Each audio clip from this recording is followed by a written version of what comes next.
lengkap masih pakai baju. Gini saya potong Paula, ini kan endingnya adalah bukti kan tidak ada ya, bukti nyatanya ya.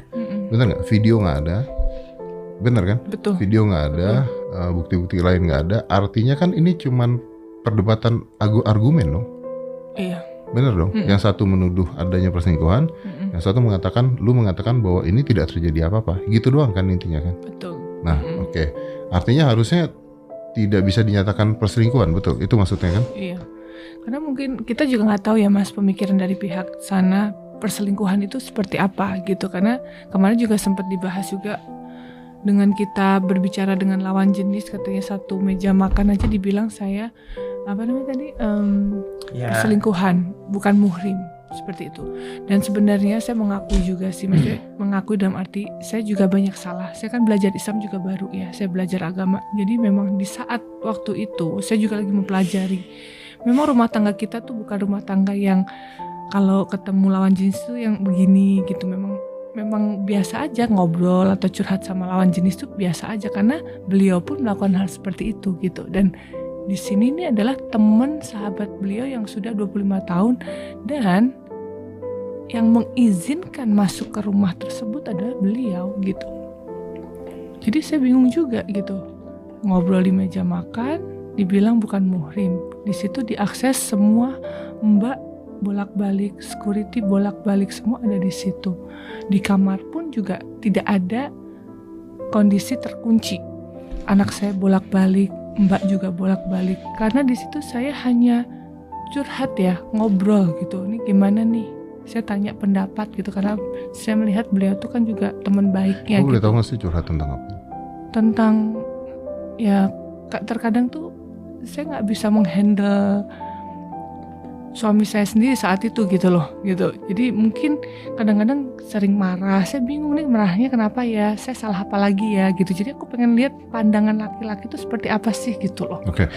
Paula, gue bukan belain lu ya di sini. Cuman bukankah konten, maaf ya gitu ya.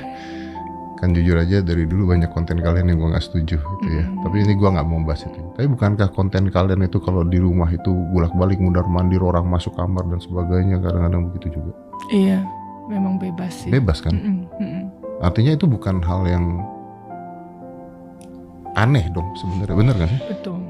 Maksudnya konten lu Raffi Raffi kan kontennya juga, semua pegawai bisa masuk kamar, teman masuk kamar, gitu kan intinya kan. Jadi betul, agak menurut gua agak aneh ketika tidak ada buktinya. Menurut gua agak aneh ya, karena ngelihat konten kalian seperti itu. Nah, kalau memang ini tidak ada perselingkuhan, ketika lu dituduh selingkuh,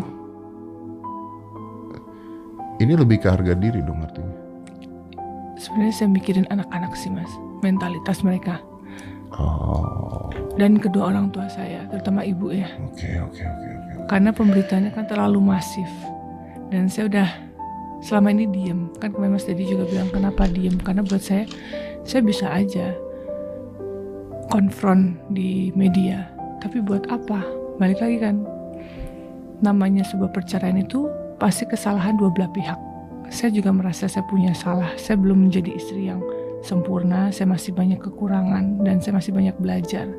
Jadi buat saya ini sudah terlalu jauh fitnahnya, yang nantinya anak-anak saya tuh tumbuh besar, mereka laki-laki yang bisa mengakses gitu loh, bahwa ibunya seperti ini, ibunya dibilang istri durhaka gitu. Kayak buat saya kayak, wah ini udah, saya harus pick up untuk anak-anak saya sih, karena selama ini saya menjaga mental mereka untuk ya udah tetap diam gitu loh, supaya mereda semuanya. Ternyata hampir setahun lebih malah kok nggak reda-reda ya gitu.